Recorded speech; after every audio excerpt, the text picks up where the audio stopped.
وقال النبي صلى الله عليه وسلم اغسلوا بماء وسدر وكفنوا. گرامی قدر معزز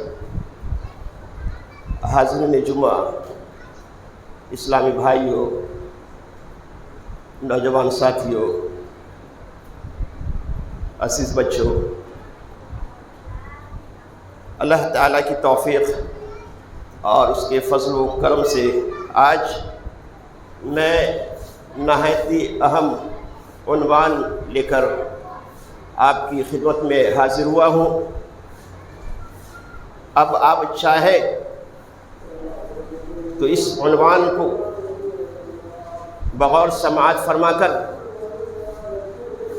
اس سے فائدہ حاصل کریں، اگر چاہے تو اس سے محروم رہ جائیں. لہذا آپ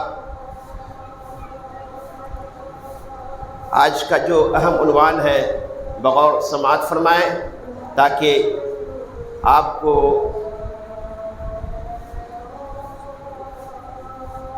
عنوان کی مناسبت سے اہم باتیں معلوم ہو سکے. تو آج کے خطبہ جمعہ کا عنوان ہے غسل میت اور نماز جنازہ کا طریقہ. باری تعالیٰ سے دعا ہے کہ باری تعالیٰ مجھے کتاب و سنت کی روشنی میں عنوان کی وضاحت کرنے اور ہم سب کو بغور سماعت فرمانے اور اس پر عمل کرنے کی توفیق عطا فرمائے. جناب عالی، ہر مرد عورت کو چاہیے کہ غسل میت،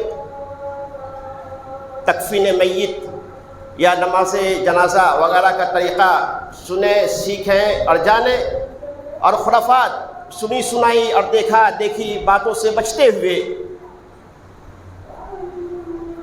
غسل میت کا جو مسنون طریقہ احادیث سے ثابت ہے اسی کو ملحوظ رکھ کر میت کو غسل دے. کیونکہ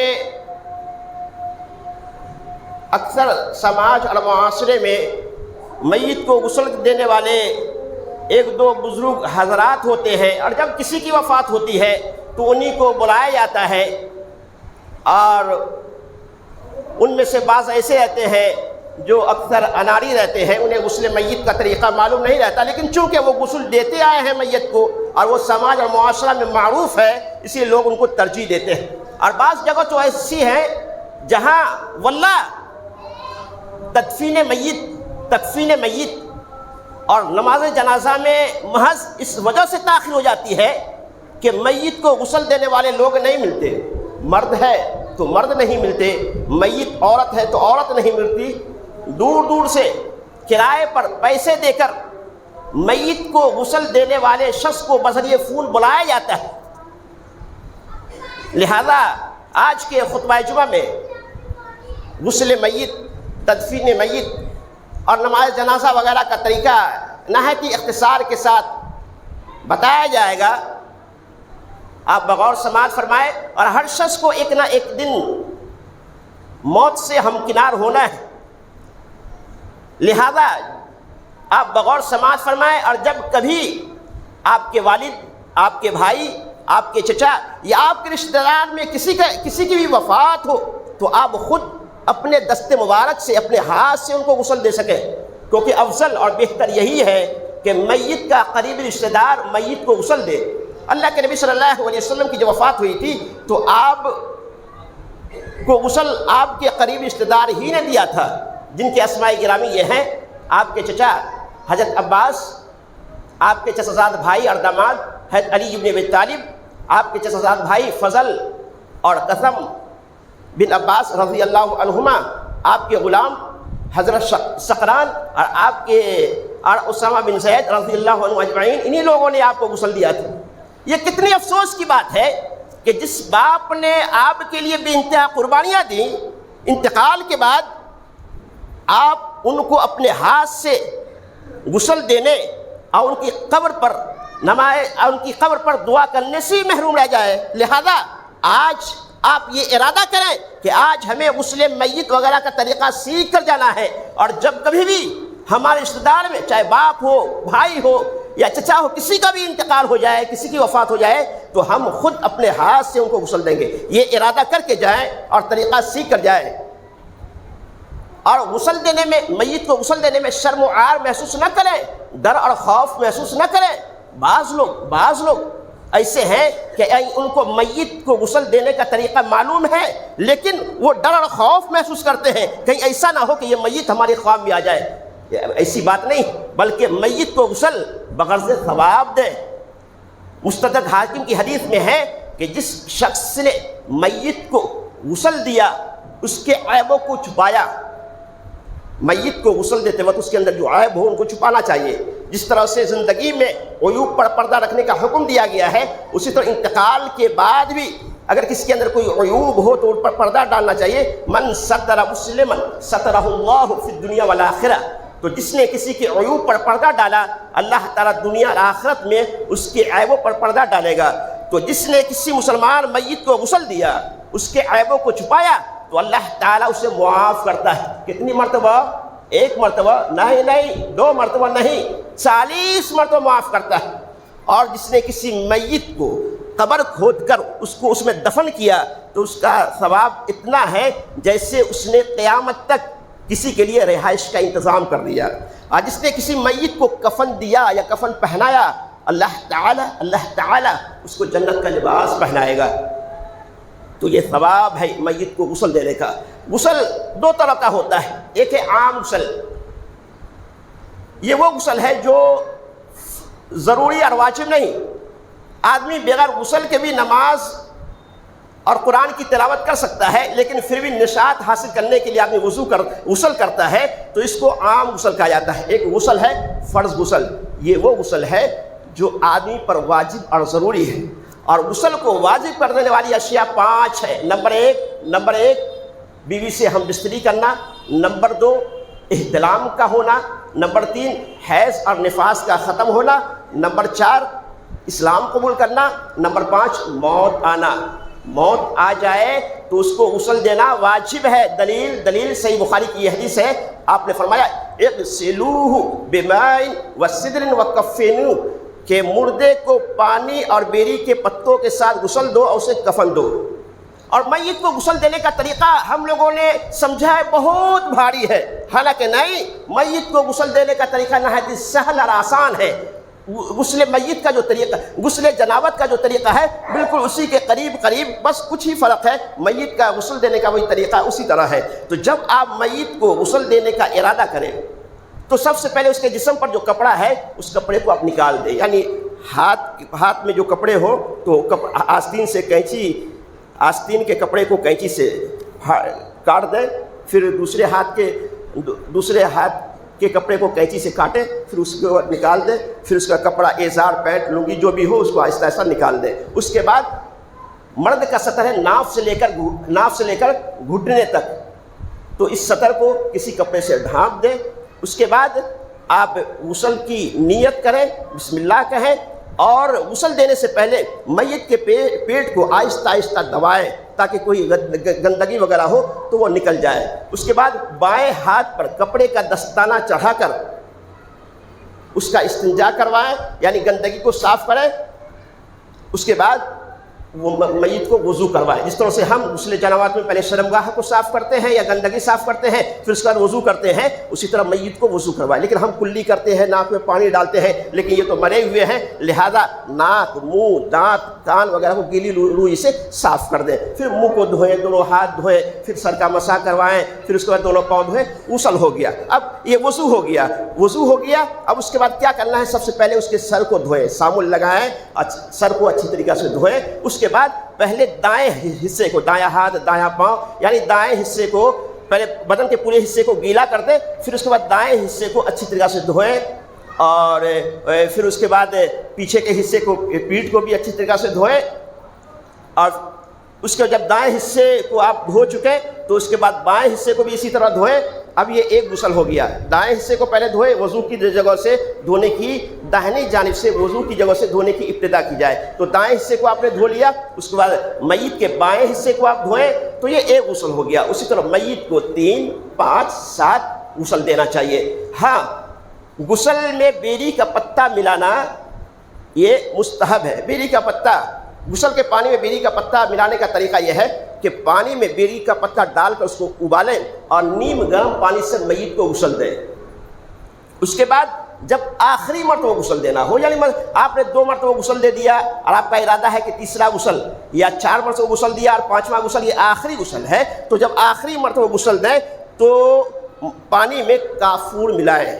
کافور یہ برف کی طرح یا نمک کی طرح پگھلتا نہیں ہے، تو کافور ملا کر جب آخری مرتبہ میت کو غسل دیں گے تو اس کے کچھ ذرات جو ہوتے ہیں وہ بدن پہ رہ جائیں گے، تو اس سے اس کو صاف کرنے کی کوئی ضرورت نہیں ہے۔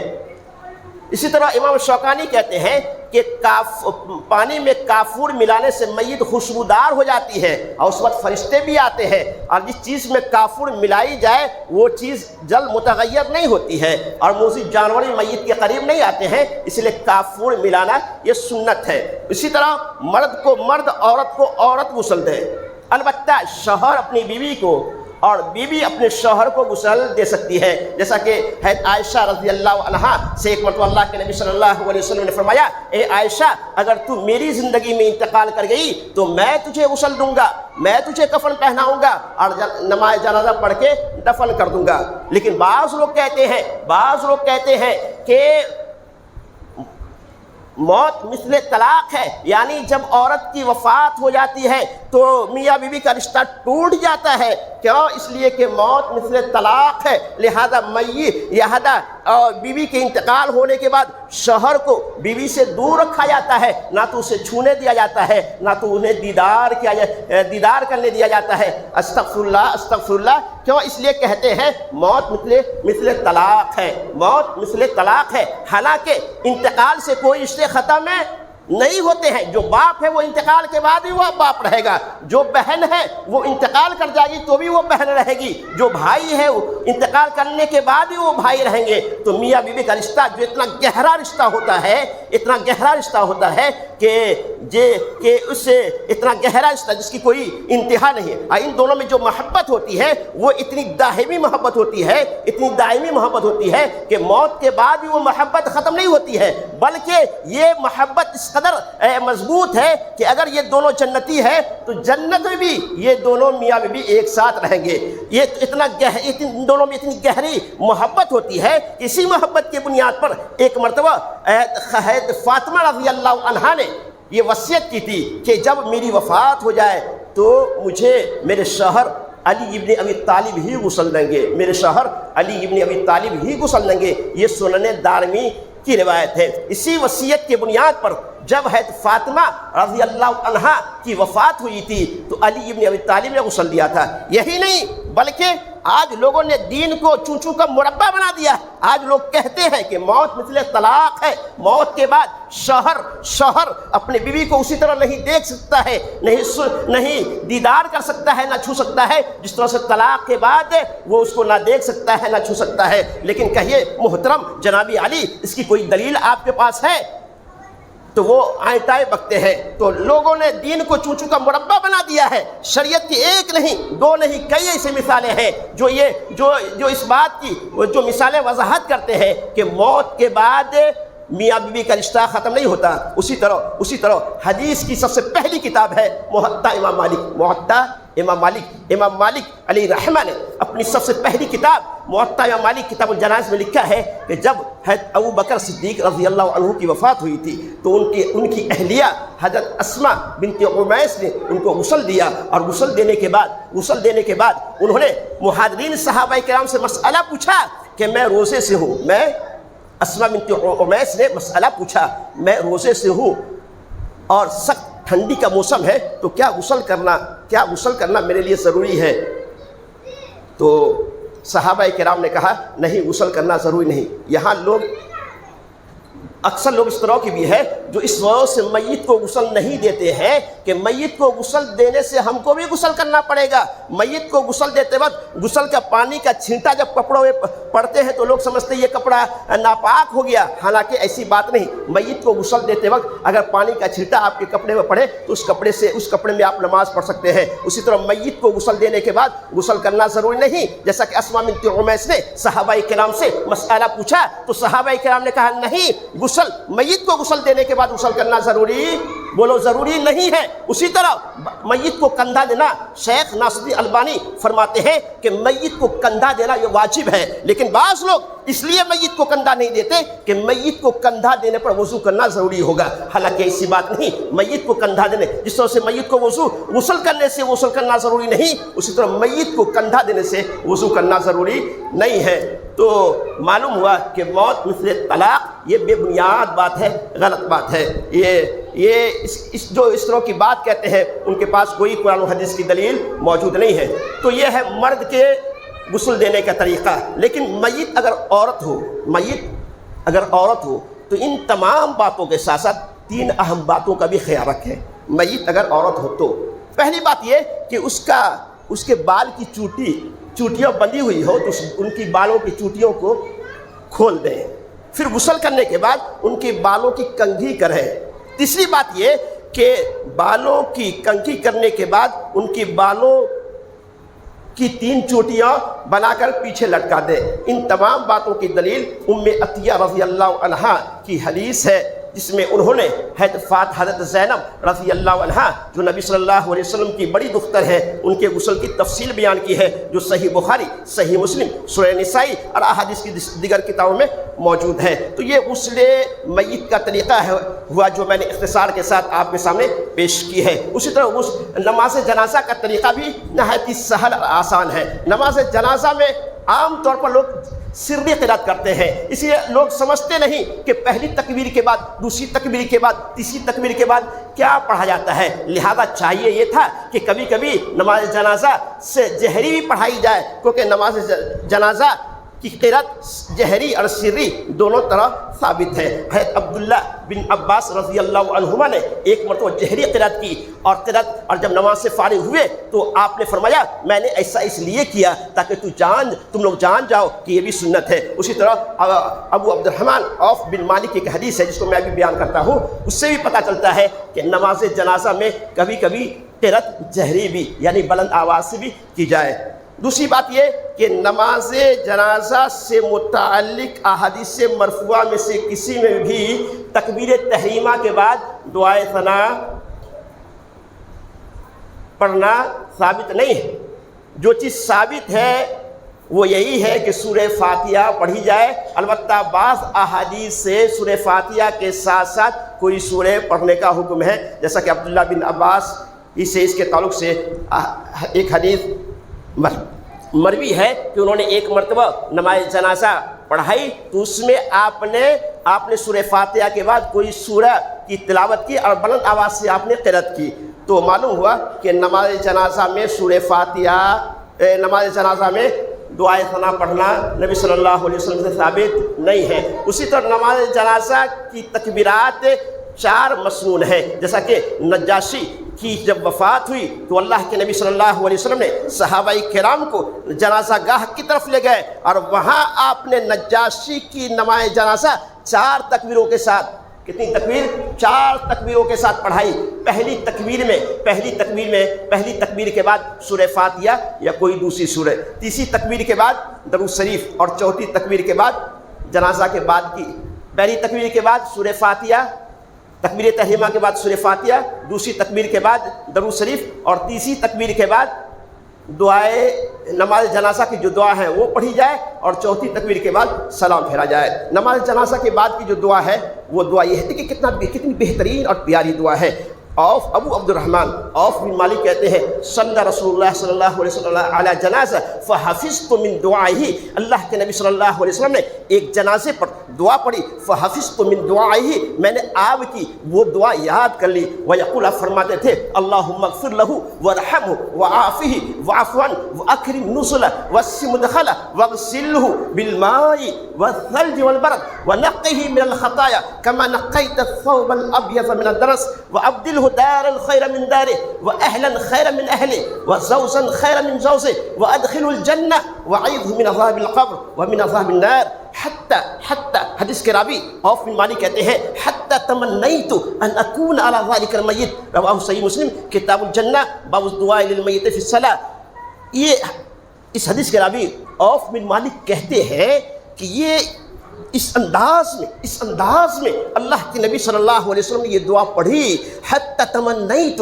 یہاں تک کہ میں نے تمنا کی، حتی تمنیت ان اکون علی ذالک المیت، کاش یہ میت میری ہوتی، اور یہ نبی صلی اللہ علیہ وسلم کی زبان مبارک سے یہ نکلی ہوئی یہ بہترین پیاری دعا میرے حق میں ہوتی۔ اللہ اکبر۔ آپ جب دعا کا ترجمہ سنیں گے جناب علی اچھل جائیں گے، اس لیے اس دعا کا ترجمہ سنیں، اور اس دعا کو یاد ہے تو الحمدللہ، یاد نہیں ہے تو یاد کرنے کی کوشش کریں۔ انسان سے بڑھ کے کوئی چیز ہے بولو نہیں ہوتی ہے، لہذا اگر آپ کو قرآن پڑھنا آتا ہے، عربی پڑھنا آتا ہے، قرآن پڑھنا آتا ہے، تو آپ آسانی کے ساتھ وقت نکال کر اس دعا کو یاد کر سکتے ہیں۔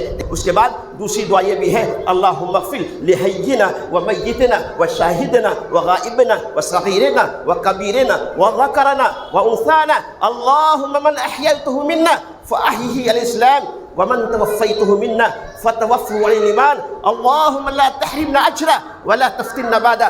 یہ سنن ترمذی کی روایت ہے، دیکھیں یہ بھی کتنی پیاری دعا ہے، اللہم اغفر لحینا ومیتنا وشاہدنا وغائبنا وصغیرنا وکبیرنا، اے اللہ ہمارے زندوں کو بخش دے، ہمارے زندوں کو، ہمارے مردوں کو، ہمارے چھوٹوں کو، ہمارے بڑے کو، ہمارے حاضر کو، ہمارے غائب کو، ہمارے چھوٹے کو، بڑے کو، غائب کو، حاضر کو، مردوں کو، عورت کو، اے اللہ تمام لوگوں کو تو بخش دے۔ اللہم اغفر لحینا ومیتنا وشاہدنا وغائبنا وصغیرنا وکبیرنا وذکرنا وانثانا اللہم من احییتہ منا فاحیہ علی الاسلام، اے اللہ جب تک تو ہم میں سے جن مسلمانوں کو زندہ رکھنا چاہتا ہے اسلام پر زندہ رکھ، ومن توفیتہ منا فتوفہ علی الایمان، اور جن کو اے اللہ تو موت دے ان کو ایمان پہ حالت کے موت دے، ایمان کی حالت پر موت ہونا یہ بہت بڑی کامیابی کی بات ہے۔ تو اس وقت ہم اور آپ دعا کرتے ہیں کہ اے اللہ ہم مسلمانوں میں سے جن کو بھی تو دنیا میں زندہ رکھنا چاہتا ہے اسلام پر رکھ، اور جب بھی خاتمہ ہو، وفات ہو، تو اے اللہ ایمان کی حالت میں وفات ہو۔ اللہم لا تحرمنا اجرہ ولا تفتنا بعدہ، اے اللہ ہمیں اس کے اجر سے محروم نہ کرنا، اور اس کے بعد ہمیں آزمائش میں نہ ڈالنا۔ تو یہ مسلم میت، یہ نماز جنازہ کی یہ دعائیں ہیں، ہمیں چاہیے کہ ہم اس دعا کو اچھی طریقہ سے یاد رکھیں۔ اسی طرح تکفین میت کو کفن دینا یہ کیا ہے؟ واجب ہے۔ دلیل صحیح بخاری کی یہی چھوٹی سی حدیث ہے جس کو میں نے سورہ قاف کی چند آیات کی تلاوت کے بعد آپ کی خدمت میں پیش کی ہے۔ آپ صلی اللہ علیہ وسلم بیان فرماتے ہیں وَغْسِلُوهُ بِمَاءٍ وَسِدْرٍ وَكَفِّنُوهُ، کہ میت کو پانی اور بیری کے پتوں کے ساتھ غسل دو اور اسے کفن دو۔ یہ حدیث بتاتی ہے کہ میت کو کفن پہنانا یہ کیا ہے؟ واجب ہے۔ کیا ہے؟ واجب ہے۔ لہذا کفن کے کپڑے بالکل سفید ہونی چاہیے، کیونکہ اللہ کے نبی صلی اللہ علیہ وسلم نے فرمایا کہ تم سفید کپڑا پہنا کرو، کیونکہ سفید کپڑا یہ تمہارے کپڑوں میں سب سے بہترین کپڑا ہے، ایسی کپڑے میں تو اپنی میت کو کفن دو، اور تو کفن سفید کپڑے میں دینے چاہیے۔ اسی طرح کفن کے کپڑے 3 ہونے چاہیے، چاہے مرد ہو یا عورت، ان کو 3 کپڑوں میں کفن دینا یہ مسنون ہے۔ اللہ کے نبی صلی اللہ علیہ وسلم کی جب وفات ہوئی تھی تو آپ کے کفن کے کپڑے بھی 3 ہی تھے۔ البتہ شیخ ناصری البانی رحمہ اللہ فرماتے ہیں کہ 3 چاہے مرد ہو یا عورت 3 کپڑوں کے علاوہ زائد کپڑوں میں کفن دینا یہ مسنون نہیں۔ البتہ بعض احادیث سے پتہ چلتا ہے کہ میت اگر عورت ہے تو ان کو کفن کے 5 کپڑے، اگر مرد ہے تو ان کو کفن کے 3 کپڑے دینا چاہیے۔ کفن کے کپڑے ان کے لیے 3 ہونے چاہیے، تہبند، قمیص، چادر یہ مردوں کے لیے ہے، اور تہبند قمیص چادر لفافہ اوڑھنی یہ عورتوں کے لیے ہے۔ تو عورت اگر میت ہے تو ان کے کفن کے کپڑے 5 ہونی چاہیے، اور میت اگر مرد ہے تو ان کے کفن کے کپڑے 3 ہونی چاہیے۔ اسی طرح میت کو جب آپ قبر میں ڈالتے ہیں تو عام طور پر لوگ دعا پڑھتے ہیں، بہت مشہور و معروف دعا ہے۔ ہم لوگ جب بچپن میں تھے تو ہم لوگوں کو یہی دعا بتائی گئی تھی، اور پہلے تو بہت سارے لوگ یہی دعا پڑھتے تھے۔ اب الحمدللہ بہت سارے ایسے لوگ ہیں جو یہ دعا نہیں پڑھتے ہیں۔ وہ دعا ہے منہا خلقناکم وفیہا نعیدکم ومنہا نخرجکم تارۃ اخری۔ یہ دعا عام طور پر لوگ جب مٹی ڈالتے ہیں منہا خلقناکم وفیہا نعیدکم ومنہا نخرجکم تارۃ اخری یہ دعا پڑھتے ہیں۔ اس کے ترجمہ سے پتہ لگتا ہے کہ اللہ تو نے ہم کو اسی مٹی سے پیدا کیا ہے، پھر اسی مٹی میں ہم لوٹائے جائیں گے، پھر اسی سے ہم کو نکالا جائے گا۔ اس دعا سے لگتا ایسا ہے کہ شاید یہ دعا، یہ آیت اسی موقع سے پڑھنے کے لیے نازل ہوئی ہے، لیکن نہیں، یہ دعا یا یہ آیت اس موقع سے پڑھنے کے تعلق سے نازل نہیں ہوئی ہے۔ اس موقع سے یہ دعا پڑھنا اللہ کے نبی صلی اللہ علیہ وسلم سے ثابت نہیں ہے۔ جس حدیث کو لوگ بطور دلیل پیش کرتے ہیں کہ اس موقع سے یہ آیت پڑھنی چاہیے، وہ ضعیف حدیث ہے، وہ امامہ کی حدیث ہے، وہ ضعیف حدیث ہے۔ لہذا سنن ابن ماجہ کی صحیح روایت ہے کہ اللہ کے نبی صلی اللہ علیہ وسلم ایک میت کی قبر پر گئے اور ان کے سر کی طرف سے آپ نے 3 لپ مٹی دی، لیکن یہ صحیح حدیث ہے، سنن ابن ماجہ کی یہ روایت صحیح ہے، لیکن اس موقع سے آپ نے کیا پڑھا اس کے تعلق سے حدیث خاموش ہے، کہ اس کے تعلق سے حدیث میں کوئی ذکر نہیں۔ لہذا بہتر افضل یہی ہے کہ بسم اللہ کہہ کر 3 لپ مٹی دی جائے، منہا خلقناکم وفیہا نعیدکم ومنہا نخرجکم تارۃ اخری کا پڑھنا صحیح نہیں ہے۔ تو نماز جنازہ کے تعلق سے چند اہم اور مفید باتیں میں نے آپ کی خدمت میں پیش کی ہے۔